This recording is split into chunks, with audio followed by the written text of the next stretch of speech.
में सबसे पहले बात करेंगे छत्तीसगढ़ की, जहां आज निकाय चुनाव के लिए वोटिंग होगी। बता दें कि आज सुबह 8 बजे से शाम 5 बजे तक मतदान होगा, जिसमें 10 नगर निगमों में आज वोटिंग होगी।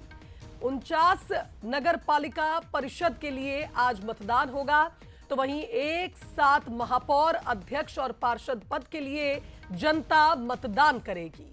15 फरवरी को चुनाव के नतीजे आने हैं और आपको बता दें कि आज सुबह 8 बजे से मतदान शुरू होगा, जिसके लिए तैयारियां लगभग पूरी हो चुकी हैं।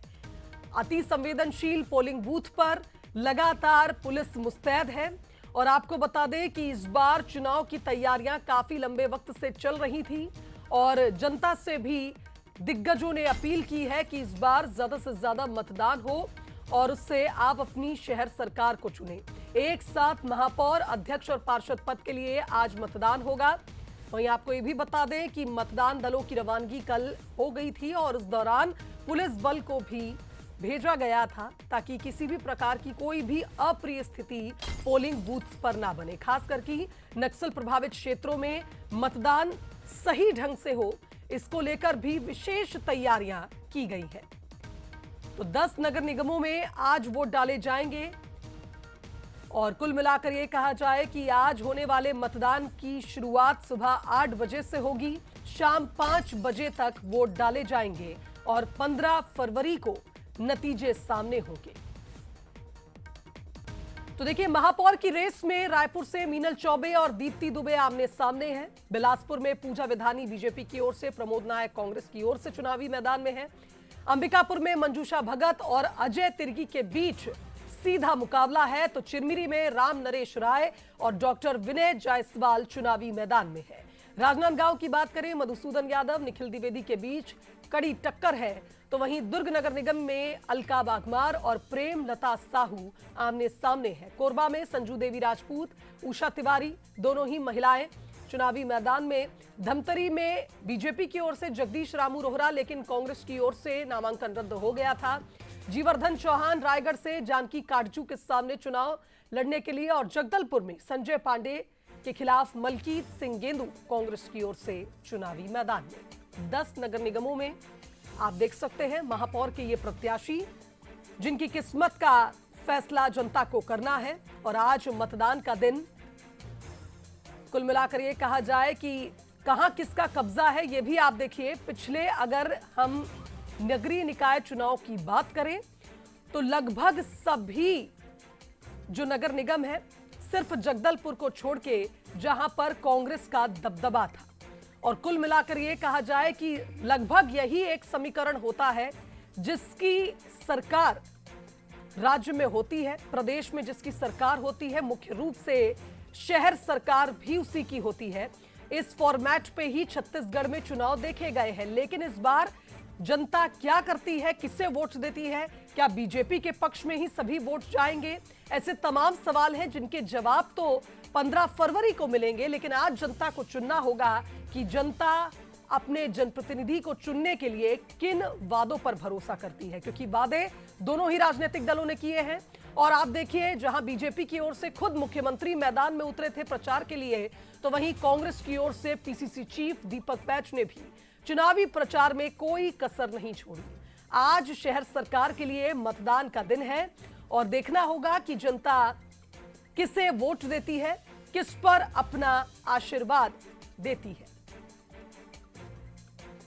महापौर की इस महाभारत में बीजेपी और कांग्रेस की ओर से प्रत्याशी चयन को लेकर भी काफी मंथन इस बार हुआ और आप देखिए, प्रत्याशियों की नाराजगी भी दोनों ही राजनीतिक दलों ने झेली, जब कई बागी नेताओं को पार्टी से तक बाहर करना पड़ा।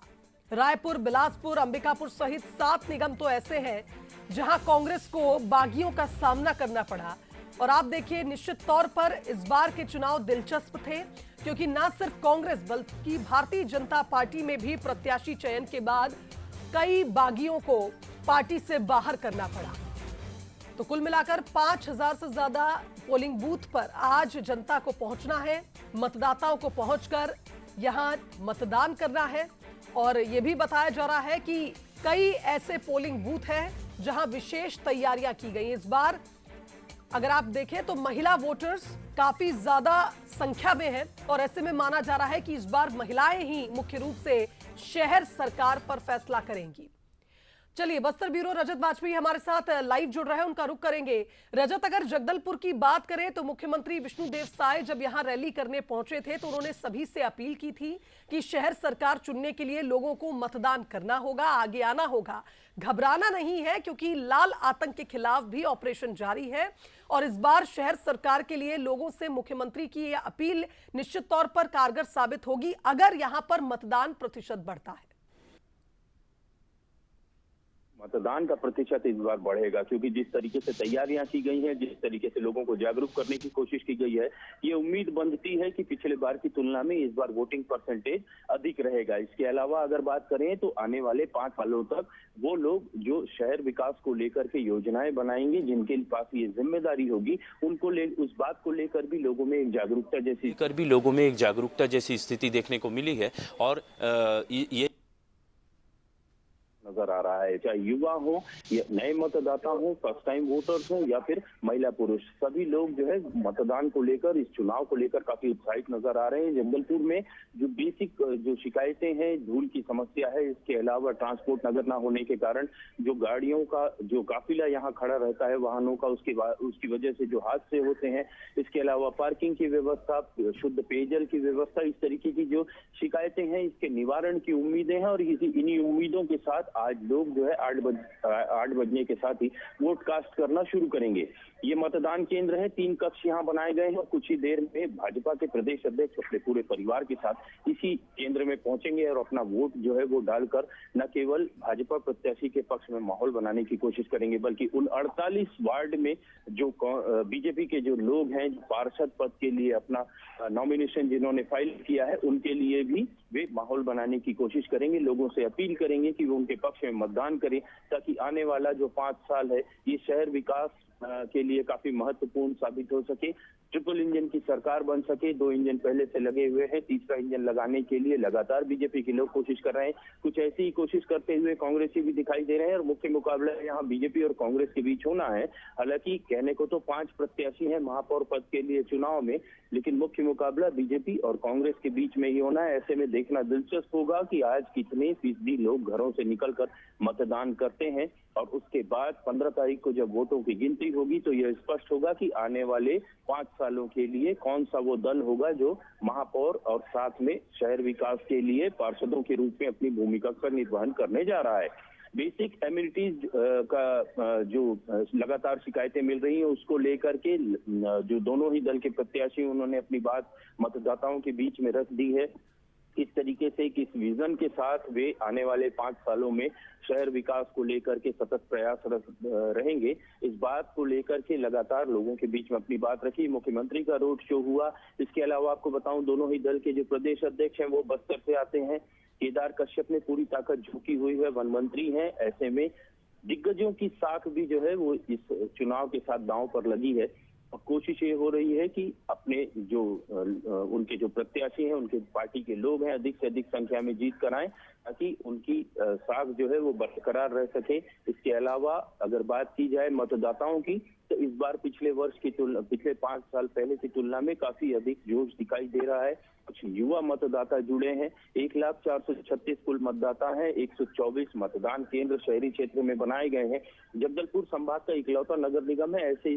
ऐसे में इस बात को लेकर के पहले ही लोगों के बीच में काफी उत्साह नजर आ रहा है कि इकलौता नगर निगम होने के कारण किस तरीके की जो प्लानिंग है, जो विजन है, उसको लेकर के लोग काफी उत्साहित दिखाई दे रहे हैं। और 8 बजते ही इन सभी 124 मतदान केंद्रों में लोग वोट कास्ट करने पहुंचेंगे और साथ ही प्रशासन, पुलिस के लोग इन्होंने पूरी तैयारी कर रखी है ताकि फ्री एंड फेयर इलेक्शन का जो प्रोसेस है वो पूरा किया जा सके। शाम 5 बजे तक मतदान होना है और 5 बजे के बाद यह स्पष्ट होगा, एक झलक दिखाई देगी कि किसके पक्ष में। बिल्कुल रजत, और इस बार जो उम्मीदें हैं, देखना होगा कि उतना मतदान प्रतिशत इस बार जगदलपुर में सामने आता है या नहीं आता है, क्योंकि आप देखिए इस बार दिग्गजों ने भी काफी आश्वस्त किया वहां की जनता को फ्री एंड फेयर इलेक्शंस के लिए तमाम तैयारियां भी हुई हैं। आप बने रहिए हमारे साथ। अमन हमारे साथ बिलासपुर से जुड़ रहे हैं। अमन, अगर बिलासपुर की बात करें तो इस बार जनता काफी ज्यादा स्मार्टली अपनी शहर सरकार को चुनेगी, क्योंकि वादे तो दोनों ही राजनीतिक दलों ने किए हैं, लेकिन जनता भी जानती है कि 5 साल तक ये बुनियादी सुविधाएं उपलब्ध कराने के जो आश्वासन है, इस पर किस तरह से दोनों ही राजनीतिक दल पिछले चुनावों में खरे उतरे हैं। इस बार क्या रुख हो सकता है बिलासपुर की जनता का, ये भी बताइएगा। देखिए, बिलासपुर की जनता के रुख की अगर बात करें तो बिलासपुर की जनता ने भाजपा और कांग्रेस को अब तक बराबर मौका दिया है। ऐसे में ये बात कह पाना बहुत कठिन है कि इस बार किसी एक पार्टी का बोलबाला अधिक है, क्योंकि दोनों ही प्रत्याशी बहुत दमदार है। चाहे भाजपा की ओर से पूजा विधानी की बात की जाए या फिर कांग्रेस की ओर से प्रमोद नायक, दोनों ने अपने दावे पुख्ता रखे हैं और दोनों की दमदारी जो है बिलासपुर शहर के बॉस के तौर पर जो है काफी मजबूत मानी जा रही है। ऐसे में जनता के सामने सीधा सा सवाल है कि पुराने कार्यकाल और उसके पहले जो भाजपा का कार्यकाल है उसको आकलन करें तो जो पिछला कार्यकाल कांग्रेस का रहा उसमें जो कांग्रेस के महापौर थे वो लगातार यही बात बोलते आए कि यहाँ पे फंड की कमी है और तमाम चीजें, क्योंकि स्मार्ट सिटी के ऊपर काफी उन्होंने आरोप लगाए थे। इस चीज से जनता काफी नाखुश थी, लेकिन उसके ठीक पहले जब भाजपा से किशोर राय यहाँ के महापौर थे तब भी शहर का जो विकास है वो उस गति से नहीं हो पाया। इस बात को जनता भूली नहीं है। और इसके साथ ही सबसे बड़ा मुद्दा, हर बार के चुनावों में बिलासपुर के लिए सबसे बड़ा मुद्दा होता है अरपा नदी का संरक्षण और संवर्धन, लेकिन तमाम दावों के बाद कभी भी अरपा नदी का संरक्षण और संवर्धन उस दिशा में दिखाई नहीं पड़ा है जिसके दावे किए गए थे। अब ऐसे में जनता को सीधे तौर पर यह देखना है कि जो दावे उनके सामने किए गए हैं, जो चुनावी वायदे उनके सामने किए गए हैं, उसमें कौन सा प्रत्याशी कितना खरा उतरा है। अभी वर्तमान की स्थिति की बात करें तो दोनों ही जो दावेदार है वो प्रबल दावेदार है और दोनों की जीत संभावित है। इसमें कोई दो राय नहीं है कि कांटे की टक्कर जिसे कहते हैं वो बिलासपुर नगर निगम में होने जा रही है, क्योंकि सीधा मुकाबला जो हो रहा है वो है प्रमोद नायक और पूजा विधानी के बीच। इस पर तमाम बातें भी सामने आई थी। कांग्रेस की तरफ से लगातार आरोप लगाए गए थे भाजपा पर कि वो नकली ओबीसी है। ये मामला हाई कोर्ट तक पहुंच चुका और हाई कोर्ट में इसकी सुनवाई अभी भी लंबित है, तो कहीं ना कहीं ये फैक्टर भी काम करेगा। और उसके अलावा जो असली और नकली की लड़ाई के साथ साथ ये फैक्टर भी काम करेगा भाजपा के पक्ष में कि महिला प्रत्याशी को भाजपा ने मौका दिया है। भाजपा लगातार पूरे प्रदेश में महतारी बंधन योजना जैसी योजनाओं के सहारे महिलाओं पर फोकस कर रही है। ऐसे में बिलासपुर शहर में महिला वोटरों की संख्या भी अधिक है। ये फैक्टर जो है भाजपा के पक्ष में काम करता नजर आएगा। लेकिन बिल्कुल अमन, कई जिले ऐसे हैं, आप देखिए न सिर्फ हम बिलासपुर की बात करेंगे, अगर राजधानी की भी बात करें जहां पर चाकूबाजी की घटनाएं, सुरक्षा को लेकर तमाम सवाल जनता के मन में रहते हैं। इस बार एक ये भी मुद्दा है जिसको लेकर शायद राजनीतिक दल भी उतरे कि न सिर्फ सुरक्षा के लिए लोगों को आश्वस्त किया गया कि अब शहर में सुरक्षा व्यवस्था भी बढ़ाई जाएगी, साथ ही आप देखिए नशे की रोकथाम के लिए भी लगातार जनता मुखर है। जनता चाहती है कि युवाओं को एक ऐसा वातावरण मिले जिसमें नशाखोरी ना हो। ऐसे में आपको क्या लगता है कि इस बार ये भी एक पॉइंटर हो सकता है जिसके आधार पर जनता अपना आशीर्वाद दे? निश्चित तौर पर बिलासपुर में जिस तरह से लगातार अपराध पिछले समय सामने आए हैं, जिसमें चाकूबाजी की घटनाएं जो बहुत ज्यादा हुई है, उसके अलावा लगातार नशे का जखीरा यहां से बरामद होता रहा। सबसे बड़ी कार्रवाई प्रदेश स्तर की नशे के खिलाफ बिलासपुर से हुई है बीते दिनों। तो ऐसे में ये जो मुद्दा है ये बहुत हावी है, क्योंकि जो शहर की जनता है वो चाहती है कि नशे और अपराध से उनको मुक्ति मिले। तो ये फैक्टर बहुत जरूरी तरीके से जो है जनता के ध्यान में है कि इन तमाम चीजों को ध्यान में रखते हुए वो वोट करें। अब ऐसे में पिछला जो कांग्रेस का कार्यकाल रहा है और वर्तमान में जो छत्तीसगढ़ में बीजेपी का कार्यकाल है, इसकी भी तुलना जनता बहुत मुखर होकर कर रही है। और लगातार ये बातें सामने आ रही है कि बिलासपुर कोई उपेक्षा भी हुई है कहीं ना कहीं। अपराध के मामले कहें या जो विकास का मामला हो, हर चीज में राजधानी रायपुर के बनिस्बत अगर बिलासपुर की तुलना की जाए तो बिलासपुर दूसरा सबसे बड़ा शहर होने के बाद भी उस तरह से विकसित नहीं हो पाया है जिस तरह से इसका विकास होना था। इन तमाम बातों को ध्यान में रखते हुए ही जनता जो है वोट करने जा रही है। हालांकि जनता में अगर अपन बिलासपुर नगर निगम की बात करें तो जो बाहरी वार्ड है, जो पिछले परिसीमन में नगर निगम में शामिल हुए थे, ऐसे लगभग 22 वार्ड है जो पहले ग्राम पंचायत की श्रेणी में आते थे और पिछले नगर निगम चुनाव के समय से वो नगर निगम की सीमा में आ गए। यहाँ पर सबसे बड़ी बात है कि वहां पर विकास जो है वो उस तरह से नहीं हो पाया जैसा होना था, क्योंकि जो नगर निगम की सीमा में आने के बाद टैक्स तो बढ़ गए लेकिन मूलभूत सुविधाएं जो सड़क, नाली, बिजली जैसी समस्याएं हैं वो उसी तरह से बनी हुई है जैसे ग्राम पंचायत के समय में उन गांव ग्राम पंचायतों में थी। तो वहां के लोग जो हैं वो वो इस चीज को फोकस कर रहे हैं कि वहां पर विकास बेहतर हो सके। वहीं शहर के लोग इस चीज पर ध्यान दे रहे हैं कि शहर में जिस तरह से आपराधिक घटनाएं बढ़ी हैं, जो चाकूबाजी के मामले लगातार सामने आ रहे हैं, चाहे वो सरेबराह किसी की हत्या करने जैसी घटना तक यहाँ पर हो चुकी है, उस चीज को सभी ध्यान में रखे हुए और आपराधिक मामलों को भी, जो अपराध में वृद्धि हुई है उसको देखते हुए भी वोट करने के लिए घर से निकलेंगे। और अब से कुछ ही देर के बाद जो शहर की जनता है वो यहाँ पहुंच जाएगी मतदान केंद्रों में और मतदान की जो प्रक्रिया है वो शुरू हो जाएगी। लेकिन कहीं ना कहीं इसमें एक फैक्टर और काम करने वाला है, वो है शहर का ट्रैफिक मैनेजमेंट। जो शहर में ट्रैफिक मैनेजमेंट की समस्या है, ट्रैफिक को लेकर शहर की जनता हमेशा से परेशान रही है।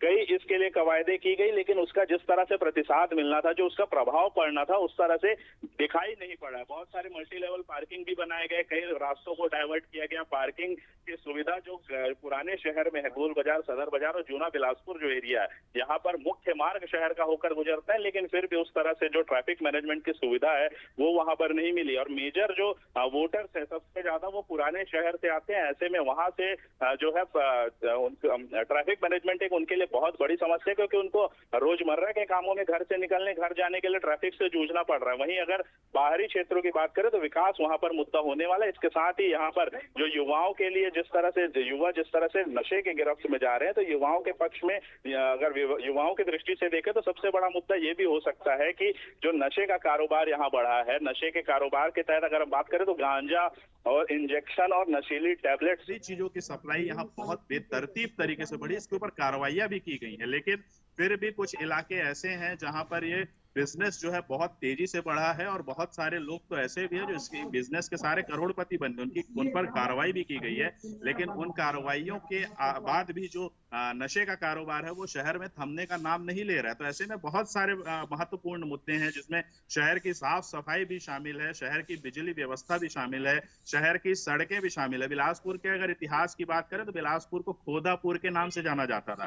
तो ऐसे में बिलासपुर का जो सीवरेज परियोजना है उसे ध्यान में रखते हुए भी वोटर आज वोट करने जा रहे हैं। अटल विश्वास पत्र में आप देखिए जिस तरह से तमाम ऐसी बातों का भी जिक्र किया गया, जिससे कहीं ना कहीं जनता को ये आश्वस्त किया गया बीजेपी की ओर से कि विकास की धारा जिस तरह से पिछले 13 महीने से बह रही है, निरंतर ऐसे ही बहेगी। अगर ट्रिपल इंजन की सरकार यहां पर बनती है तो देखना होगा बिलासपुर की जनता अटल विश्वास पत्र पर कितना विश्वास जताती है या फिर कांग्रेस की ओर अपने मत को आगे बढ़ाती है। आप बने रहिए अमन हमारे साथ। राजेश का रुख करेंगे, हमारे साथ धमतरी से जुड़ रहे हैं। राजेश, अगर धमतरी की बात करें तो कितना उत्साह इस बार जनता के बीच, क्योंकि लगातार दिग्गज पहुंच रहे थे चुनावी प्रचार प्रसार के लिए, और कुल मिलाकर ये कहा जाए धमतरी में तो एक और ये भी फैक्टर सामने आया कि बीजेपी मैदान में है और शायद निर्दलीय उम्मीदवार है।